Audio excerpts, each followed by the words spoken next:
Hey guys, it's Margaret from Let's Learn to Sew, and in today's video I'm going to show you how to sew on a button using the button foot.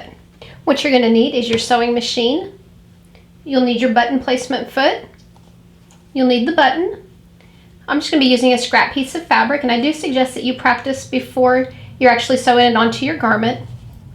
Some snips to cut your thread, and then if you have your user's guide or owner's manual that shows you how to use your foot, go ahead and grab that also to look at while you're practicing. Now, if your machine did not come with one of these button placement tools, you usually can find one online, and I'll place a link down in the description to some universal ones. And I also have a video that shows you how to sew a button on without any particular foot. I'll be showing you on a Brother CS6000i machine. The process is going to be the same for most machines that use this foot. So the first thing we have to do is to go ahead and lower our feed dogs. The feed dogs are these little teeth underneath the presser foot that grab the fabric and pull it to the back. On this machine, it's a switch in the back. It's this switch right here, so I'm just going to put it over. You'll hear it click, and you should see that your feed dogs have dropped down below. The easiest way to check and make sure that your feed dogs are lowered is to go ahead and turn the hand wheel towards you, and you shouldn't see them rise up. The next step is to place the foot onto the machine. So what we want is for this bar to go under this area here. I'm going to raise the presser foot up. For most machines, you can just drop the presser foot down and it will attach. You'll hear it kind of click in place. If not, there's a button in the back, a little pressing lever, and you'll just press on that. When we raise it, we see that the foot is attached. Now you're going to want to find either your button stitch or your zigzag stitch. On the Brother CS6000, it's stitch number 40. If your machine does not have a specific button foot stitch, then you're going to just choose the zigzag stitch. Got my fabric that's been marked. I'm going to place it under the presser foot, and I'm going to line up the placement between that opening. I'm going to go ahead and show you how to do it on a 4-hole button, because once you can do it on a 4-hole button, the process is exactly the same for a 2-hole. You just stop after the first 2 holes. We're going to raise the presser foot a little bit for the size of the button. We're going to start with the 2 holes in the front closest to us. And what I'm doing is I'm lining those up so that the holes are between those 2 blue areas. And if you need to adjust it a little bit, you can.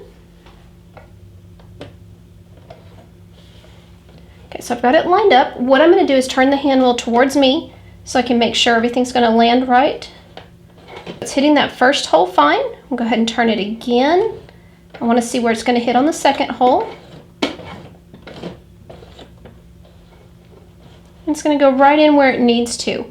Now, if it was hitting too far either way, I would adjust my stitch width either wider or closer together. Now that I know it's going to land right, I'm going to go ahead and very slowly press down on my presser foot and stitch.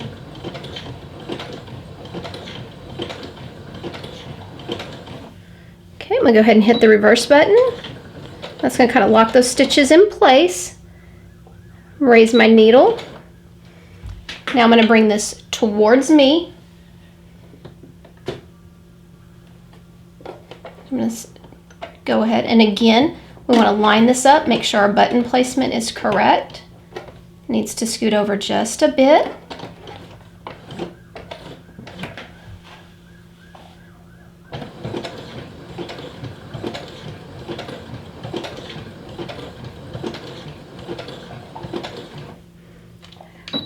Go ahead and do the back stitch to lock the stitches in place.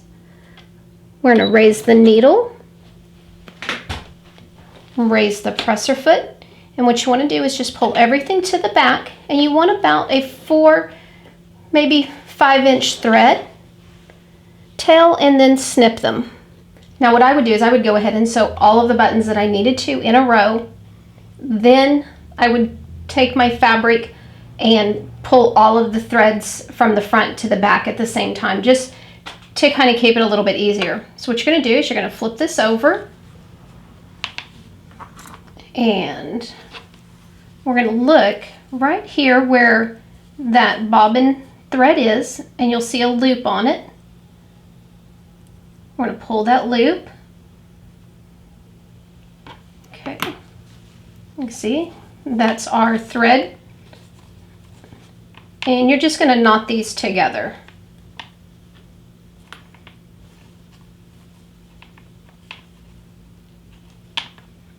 And I've seen in books where it says you don't have to.